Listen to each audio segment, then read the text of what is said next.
President Trump addresses the nation while he's being treated for COVID-19 at Walter Reed Medical Center. Let's bring in Mark Meadows, the White House Chief of Staff, who is live on the phone from Walter Reed. Good morning to you. Good morning. Nice to be with you. And obviously, this is an important day as the president continues to improve and is ready to get back to a normal work schedule.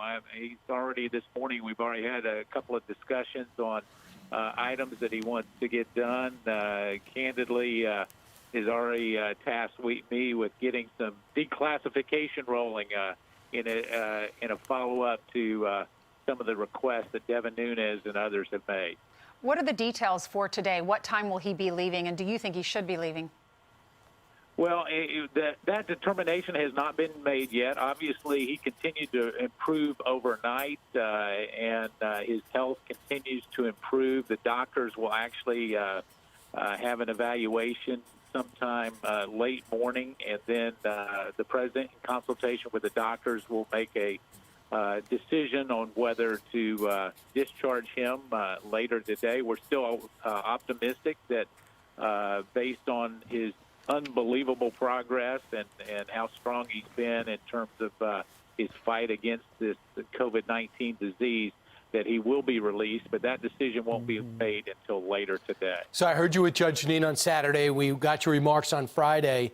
Mark, you sound more like a friend that's concerned about his friend rather than a chief of staff that's concerned about the president. Can understand it, but the word came out that when you gave those off-the-record remarks, they end up on the record, that the president was furious at you. Could you tell us if that was true?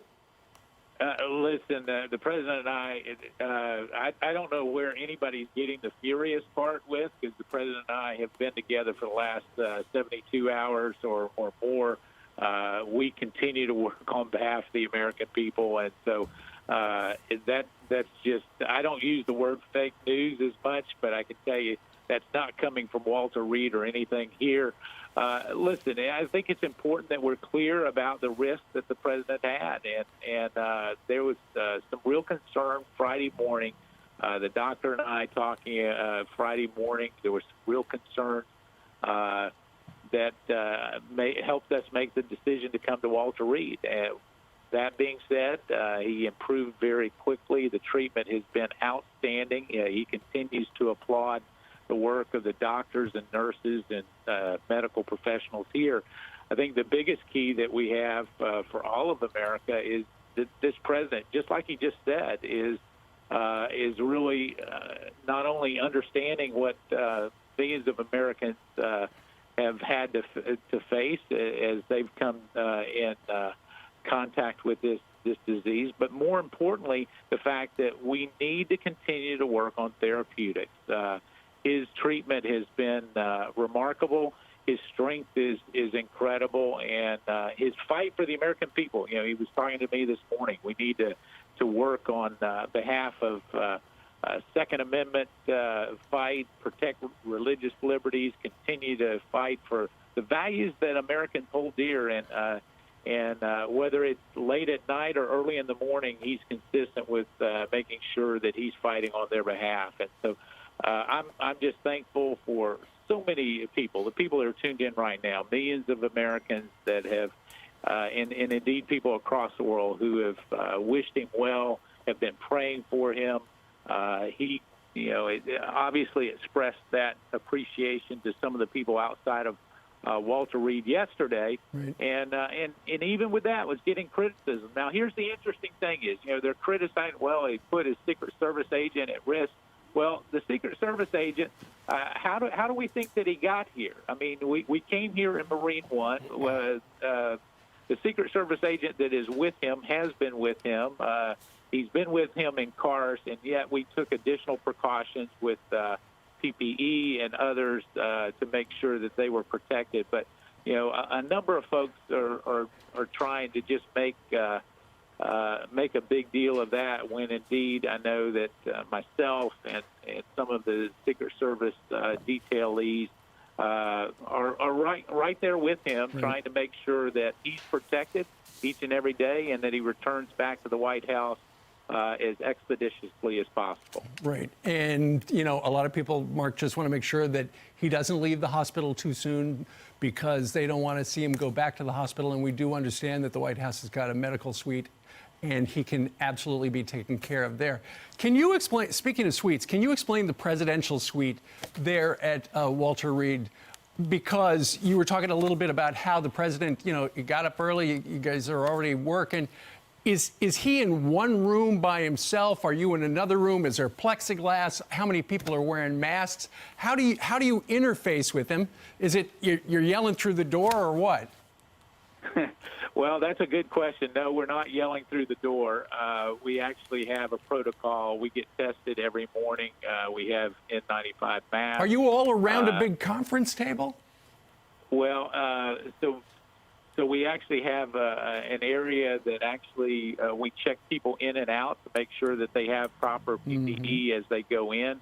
He has a situation room there. We, as has been reported, actually yesterday he was on the phone with Secretary Esper, Secretary Pompeo, the Vice President, National Security Advisor Robert O'Brien, and Chairman Milley, as we talked about issues across the globe in terms of national security issues. So he was conducting business from that situation room. So there's several different rooms there, but it's mainly so that he can continue to conduct the business on behalf of the American people.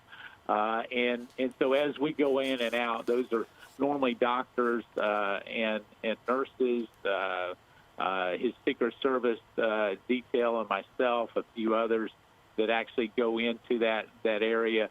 But it's we monitor how long people are in, and it sounds like you guys sure are. That everybody has masks. It sounds like you guys are suited up. Essentially, you look more like you're from NASA than from the White House. No, I wouldn't suggest that we're suited up. I mean, we're wearing N95 masks. It's not that it's not that you're actually going in a hazmat suit. I want the American people to understand that actually. Those would be more for medical professionals that are there working very, very closely with him. But, I'm in a suit. I go in with a mask, and we have eye protection as well.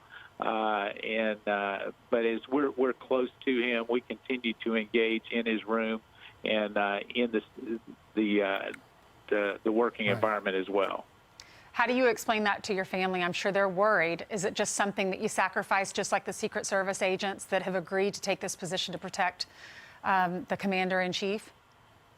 Well, my family does get worried, but I can tell you, this is a message to our military men and women. I'm not having bullets shot at me, and yes, I may put myself at risk just because of this virus, but just like the president talked about, he's going to defeat this virus, and I'm not having to put myself in harm's way with bullets and really just the enemy coming after me each and every day. This is an enemy that we will defeat, and we will do that together. But those are the risks that are associated with this job. You got two game plans. You need the Trump reelection campaign's got to figure out a way to get him reelected without him. Number two is you got to figure out a way to keep the economy going and the American people's needs met. And one of the things I think it's pretty much agreed upon is we need another rescue plan, another stimulus package. The Democrats think they have it. You sat in on these negotiations. Word is you were fed up because you didn't really feel that the Democrats were being sincere. Where are we at now? Could there be a new sense of urgency for Democrats and Republicans? And could you tell us if we should be optimistic today? Well, I do think that there is a potential for a deal as long as politics do not get in the way again. I can tell you that Secretary Mnuchin and Speaker Pelosi have been talking. The Secretary and I have been in constant contact, even while we're here, to try to make sure that we can find a way to move forward. But even if a large comprehensive bill is not possible because of a few things that are out there, and there's still some major differences, let's go ahead and pass a number of the things that we can agree upon, and hopefully we can do that. She won't do that. You know the Speaker won't do that. Well, Chief she Meadows? doesn't want to do that, but I think at this point it's incumbent upon all Americans to put pressure on Congress to say it's time to come to the table. The president has come up over and over and over again. It's compromised on a number of issues. Leader McConnell and I had a discussion day before yesterday about this particular issue. It's time that we do that, and yet there are a lot of people that continue to hurt, are waiting on stimulus, and the president's committed to getting a deal done, but he wants to make sure that we move expeditiously, but also in a fiscally responsible manner. Well, I know you're very busy today. Thanks for coming on. So many people are praying and worried about him, and they wanted an update, so we appreciate it. Yeah, and can I just turn one? Can you tell us what time you'll know about today, about his release today, if not? Yeah, Brian, I don't know the exact time right now. I would think that it's going to be at the earliest this afternoon, just based on my conversations with the doctors this morning. We have, further evaluations and consultations that have to take place between the president and his medical team. Mm-hmm. But, a big thank you from the president to all of the people that are wishing him so well. He's so very appreciative of their warm well wishes. Okay. Thank you, Chief.